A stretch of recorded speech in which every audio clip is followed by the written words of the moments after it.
Deux tous, bienvenue sur cette vidéo, j'espère que vous allez bien. Aujourd'hui, on va parler d'un sujet en particulier, c'est les deux pires défauts des entrepreneurs et bien évidemment les solutions qui vont avec pour justement passer au-dessus de ces problématiques-là. Souvent, on a l'impression que les défauts des entrepreneurs, c'est que s'ils n'arrivent pas à avancer, s'ils n'arrivent pas à gagner d'argent, s'ils n'arrivent pas à développer leur entreprise, etc., c'est parce qu'ils ont un manque d'argent, un manque d'ambition, un manque de relations, etc. C'est un peu des m'a-t-on-dit qui finalement, au final, sont entièrement faux. Pour la seule et bonne raison, c'est que pour entreprendre aujourd'hui et surtout sur Internet, parce que ça c'est plus mathématique, moi je pense qu'aujourd'hui clairement entreprendre, il faut entreprendre sur Internet. Il y a des millions de clients potentiels à la seconde, que ce soit sur les réseaux sociaux ou sur n'importe quelle plateforme qu'on peut trouver sur Internet. Et c'est surtout que le risque donc de perte d'argent et l'investissement est tellement minime que le risque est vraiment très faible. Donc du coup, à partir de ce moment-là, voilà, donc l'argent, ça reste clairement pas un problème. L'ambition, l'ambition, alors il y a des gens qui vont avoir besoin donc de gagner beaucoup plus que d'autres. Il y en a qui vont être très satisfaits avec 1 000 € par mois, d'autres qui vont être très satisfaits avec 5 000 € par mois, d'autres qui vont être beaucoup plus satisfaits avec 10, 20, 30, 50 000 € par mois. C'est propre à chacun, mais encore une fois, l'ambition n'a aucun rapport et aucun impact finalement sur comment dire, ça n'a aucun impact sur la réussite d'une entreprise. L'ambition, c'est juste ça qui va faire la différence entre gagner un peu et gagner beaucoup. Donc c'est pas du tout ça la problématique, et les relations, encore une fois, même sans relation, n'importe quelle entreprise peut se lancer. Je veux dire, combien de fois on a vu des gens par exemple de Bordeaux venir s'installer à Paris, ils connaissent personne et pourtant ils vont réussir une entreprise sans problème. Ou un Parisien qui vient à Toulouse, il monte une entreprise, je ne sais quoi, peu importe le nom de l'entreprise, et bien il monte son entreprise, il n'y a pas de relation, il n'y a pas de problème. Sur Internet, c'est exactement la même chose. Je veux dire, on commence à zéro, personne te connaît, tu commences à faire un petit peu des vidéos, tu crées un blog, etc. Même sans montrer ton visage, juste comme ça pour donner de l'information, apporter de la valeur aux personnes dans la thématique que tu as choisie. Voilà, au début tu connais personne et c'est pas pour ça que finalement dans 1 an, 2 ans, 3 ans, tu connaîtras personne. Au contraire, on part de zéro et puis on se crée des relations petit à petit. Donc du coup, ça va vraiment pas ça du tout les problématiques. Les réelles problématiques, à mon sens, et bien évidemment il y en a 50 000 autres, donc qui peuvent être potentiellement les raisons d'un échec d'une entreprise. Moi, j'en ai sélectionné 2 pour la simple et bonne raison, c'est que, à mon avis, elles me semblent absolument hyper importantes. C'est déjà dans un premier temps, la première, ça va être la procrastination.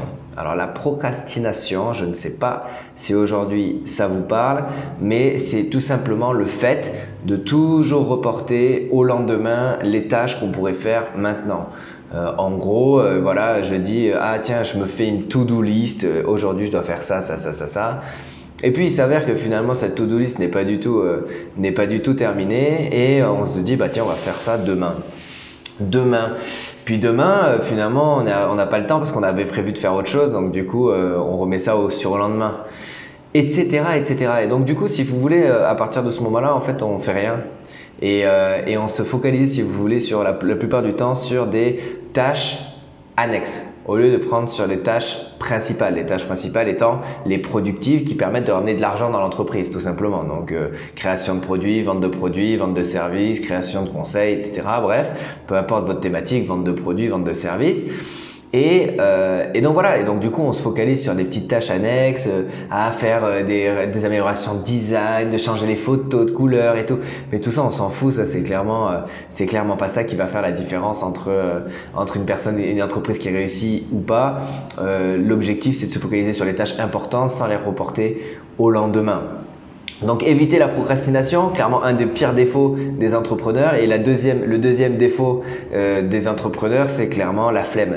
C'est la flemme dans un certain sens. Donc ça c'est le deuxième, c'est la flemme. Mais la flemme, pas comme on pourrait l'entendre du mec qui veut pas se lever le matin, etc. C'est plutôt la flemme de faire les choses pas confortable, c'est-à-dire de pas oser sortir de sa zone de confort, de se laisser porter par ce qu'il sait faire déjà. Par exemple, dans mon cas, c'est en tant qu'entrepreneur sur le web, par exemple, je pourrais, moi mathématiques dans ce projet, dans un projet en particulier qui est le blog indépendant.fr. C'est de vendre des formations en ligne, donc sur le blogging, sur les tunnels de vente, sur la vente, sur les outils marketing, etc. Bref, il y a pas mal de produits à vendre. Mais par exemple, une tâche annexe, ça va être de prendre mon site, la page d'accueil et d'avoir la flemme de faire en fait finalement du concret. C'est-à-dire, je vais me focaliser sur la page d'accueil de mon site et je vais changer la photo, je vais changer le texte, je vais changer les bordures, etc. Pourquoi? Parce que c'est une tâche annexe et que c'est facile et que je sors absolument pas de ma zone de confort et qu'il n'y a aucun effort pour moi de faire ça. Ça, c'est avoir la flemme de faire les bonnes choses.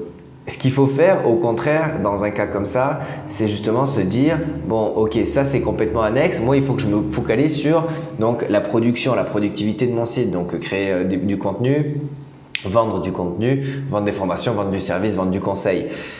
Donc, il ne faut pas avoir la flemme de sortir de sa zone de confort, de mettre son cerveau à ébullition justement pour trouver des nouvelles solutions, des nouvelles techniques, etc.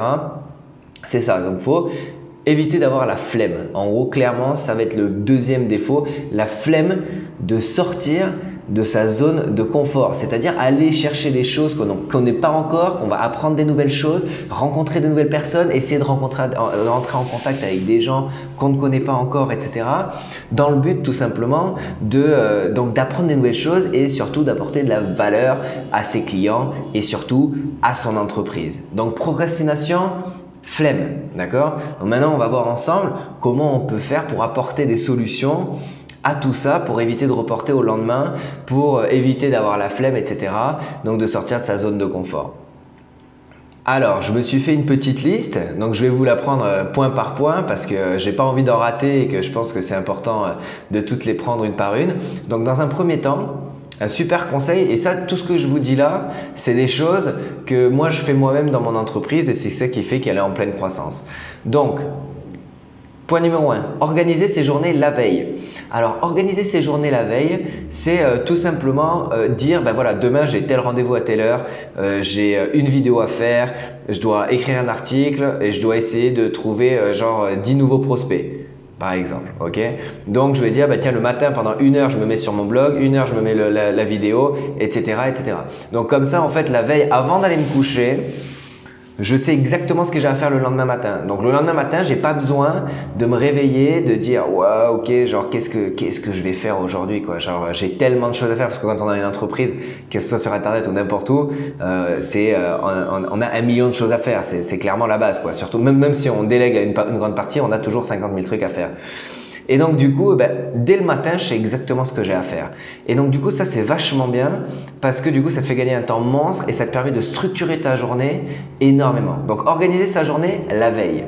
Ensuite, planifier ses journées pour prévoir des créneaux de travail. Alors, je l'ai un peu pris dans la première partie, c'est qu'en gros, tout simplement, il faut organiser des créneaux de travail. C'est-à-dire que de telle heure à telle heure, je vais faire telle tâche, de telle heure à telle heure, je vais faire telle tâche, de telle heure à telle heure, je vais faire telle tâche. Alors, soit vous vous donnez des créneaux donc de 10h à midi, de 14h à 17h, etc. Moi, perso, je ne vous conseille pas de faire ça. Parce que moi, je ne le fais pas personnellement et je trouve que ça marche très bien parce que ça, on va avoir un peu le sentiment d'être enchaîné comme si on était dans un travail. Donc, du coup, il vaut mieux se donner plutôt un créneau horaire de se dire, bah voilà, chaque jour, je veux travailler 8 heures par exemple, mais peu importe où c'est dans la journée. Je veux dire, par exemple, si c'est 1 heure de montage vidéo, bah, si les 1 heure de montage vidéo, tu préfères les faire de 22h à 23h dans ton lit, fais-les de 22h à 23h, on n'en a rien à faire. Le but, c'est que ce soit fait. Donc, du coup, voilà. Donc, c'est organiser des créneaux, mais plutôt des créneaux de temps, de durée, plutôt que des créneaux de plage horaire de 10h à midi, 14h à 17h. Donc voilà, donc ça c'est vraiment aussi un bon conseil. Ensuite, fixer des objectifs SMART. Donc se fixer des objectifs, ça reste la base. Si c'est quelque chose qu'aujourd'hui tu ne fais pas, que ce soit dans ta vie personnelle ou dans ta vie professionnelle, je t'engage vraiment à le faire. Parce que tout simplement, c'est vraiment important pour avancer. Parce que comme je l'aime bien toujours dire, c'est un archer avec son arc, quand il vise comme ça et il tire, il essaye de viser une cible. Son objectif, c'est la cible, c'est le centre de la cible. Mais s'il n'avait pas de cible, en fait, il tire dans le vide, il avance dans le vide. Et donc, du coup, c'est pareil dans la vie, quoi. Que ce soit perso ou professionnel, surtout dans l'entreprise. C'est que si on se met pas d'objectifs, comment on peut tout simplement arriver à tout simplement les atteindre? S'il y en a pas, on peut pas atteindre d'objectifs. Donc, du coup, on va avancer comme ça en faisant des choses, hein. On peut faire du chiffre d'affaires, on peut avancer, etc. Mais ce sera lambda, quoi. Je veux dire, on va pas mettre tous les efforts en place pour tout simplement atteindre les objectifs qu'on s'était fixés à la base. Donc ça, voilà, c'est une chose. Et moi, j'aime bien dire les objectifs SMART. Donc, je vous engage à regarder dans ma playlist les vidéos qui s'appellent les objectifs SMART. Objectifs SMART, c'est tout simplement des objectifs réalisables, qui sont acceptés, qui sont ambitieux, etc. Donc, c'est toute une stratégie d'objectifs. Donc, j'ai fait une vidéo sur ça aussi pour vous expliquer un petit peu qu'est-ce qu'un bon objectif, que ce soit pour vous, que ce soit pour vos partenaires. Donc ça, c'était les objectifs SMART. Ensuite, il faut, pour être plus en phase avec son travail, il faut faire du sport. Pourquoi? Du sport, il ne s'agit pas d'aller à la salle de sport, il ne s'agit pas de faire de la natation pendant 4 heures par jour, on ne parle pas de ça, on parle de faire une activité physique et surtout une activité cardio. Donc c'est-à-dire, j'en sais rien, moi, vous pouvez sauter sur vous-même, piétiner, vous savez, genre quand on court comme ça sur nous-mêmes, etc. pour justement en fait faire un peu de cardio et en fait ventiler. Parce que plus vous ventilez, plus si vous voulez la circulation du sang avance vite et circule vite et amène de l'oxygène au cerveau, etc., etc. Et donc, du coup, ça vous permet d'avoir une réflexion et d'avoir une concentration bien plus importante. Donc ça, c'est pas moi qui le dis, c'est clairement des scientifiques et des recherches qui prouvent qu'en gros, voilà, l'activité physique et le cardio permet de ventiler énormément le cerveau et la partie frontale qui est la partie de concentration et qui vous permet tout simplement de mieux vous concentrer, donc de plus vous focaliser, d'avoir la flemme, etc., d'éviter d'avoir la flemme, vous savez, cette petite fatigue qui se dit « oh, je le ferai demain, blablabla ». Donc ça, c'est vachement bien. Donc faire de l'activité physique. Ensuite, il va y avoir dormir mieux, se coucher tôt pour se lever plus tôt. Donc, si vous êtes quelqu'un qui vous couchez à 2 heures du mat, vous n'attendez pas à être efficace à 9 heures du matin. Il n'y a pas de souci si vous travaillez de 22h à 2h du matin. Cependant, si vous ne faites rien de 21h à 2h du matin ou de 22h à 2h du matin, à part regarder des films et tout simplement essayer de rien faire à part juste du divertissement, je ne vous parle pas donc d'activité dans votre entreprise, vous faites une perte de temps énorme parce que toute cette énergie que vous perdez là pendant les 4 heures là, de 22h à 2h du matin, c'est de l'énergie qui est perdue pour le lendemain où vous êtes censé être productif. Donc on parle de 9h du matin, à partir de 9h du matin chaque jour. Or, si vous vous couchez à 22h, vous pouvez vous lever largement à 6h, ça vous fait 8 heures de sommeil, largement suffisant, vous prenez vos petits déjeuners et de 7h à 11h, c'est là où vous serez le plus productif. Donc, entre guillemets, c'est mon cas. Je suis pas en train de dire que je me lève tous les jours à 6h, attention. Mais par contre, je veux dire, dès le matin, je me réveille, j'ai une patate d'enfer parce que je me couche tôt. Parfois, je me couche même à 21h. Donc, du coup, voilà, c'est parce que je sais que le soir, moi, je travaille pas. Je peux pas travailler, par exemple. De 21h à minuit, je peux pas travailler. C'est que ça passe pas. Mon cerveau, il veut plus, quoi. Il est fatigué. Donc, du coup, je suis pas productif. Donc, qu'est-ce que je fais? Plutôt, au lieu de rien faire et de perdre de l'énergie pour le lendemain, je me couche plus tôt, je me lève beaucoup plus tôt et je suis productif le lendemain. Donc, dormir mieux, se focaliser et enlever toutes les choses superflues qui vous déconcentrent. Donc, pendant que vous travaillez, en gros, c'est simple. Ça, mode avion, point barre. Il n'y a que ça. Votre page Facebook sur votre ordinateur, off. Votre page Instagram sur votre ordinateur, off. Tout off. Donc ça, c'est important de se mettre en mode avion et d'enlever tout le superflu, tous les trucs qui vous dérangent, qui vous envoient qui vous déconcentrent, des notifications, des YouTube, des appels, des messages, etc. Là, quand on est focalisé sur une tâche, pour être plus productif, pour éviter… Qu'est-ce que c'est procrastiner? C'est « Ah, je suis en train de faire un truc, quelqu'un m'appelle, rien à voir, je réponds, je parle pendant une demi-heure avec lui et là, qu'est-ce qui se passe? Eh bien, le gars… j'ai perdu une demi-heure et donc du coup, j'ai plus le temps de finir ce que j'étais en train de faire. Donc, qu'est-ce que je me dis? Je dis, c'est pas grave, je le mettrai demain. Je le ferai demain. Or, cet appel aurait certainement pu attendre demain ou la fin de la journée vers 21h ou quand la personne est disponible pour discuter. Donc, c'est ça aussi procrastiner. C'est se laisser déborder par le superflu. Donc ça, c'est important. Ensuite, Pour se motiver et éviter d'avoir la flemme et sortir de sa zone de confort, réfléchissez à votre pourquoi. Alors ça, c'est clairement une technique de développement personnel qui est absolument la base. C'est votre ambition, c'est pourquoi vous faites ce que vous faites.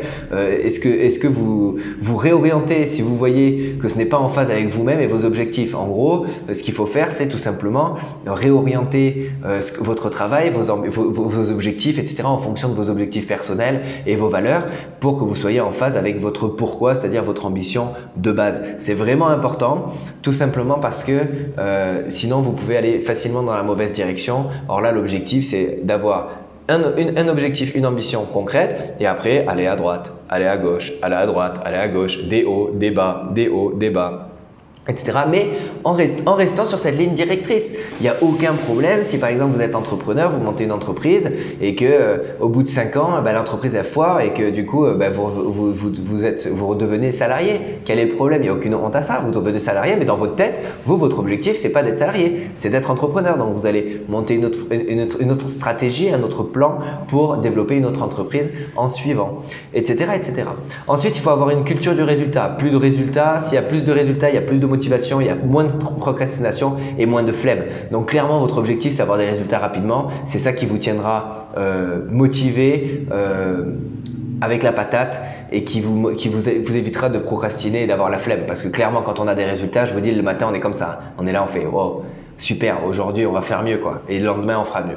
Donc voilà, donc ça c'est important. J'espère que cette vidéo elle vous a plu. Essayez d'éviter ces deux défauts, c'est vraiment important. Voilà, je vous ai apporté quelques solutions, reprenez-les une par une et puis essayez de les appliquer à votre vie. Donc je ne suis pas rentré non plus dans tous les détails donc des solutions, mais on voit là quelques-unes et surtout c'est des choses que j'applique chez moi dans mon business et dans ma vie perso et croyez-moi, ça a un énorme impact sur les résultats et sur l'épanouissement, surtout personnel. Donc je vous souhaite plein de bonnes choses. Abonnez-vous à la chaîne YouTube si ce n'est pas encore fait et puis si vous avez des questions, n'hésitez pas à me les poser. Je vous dis à très bientôt. Ciao.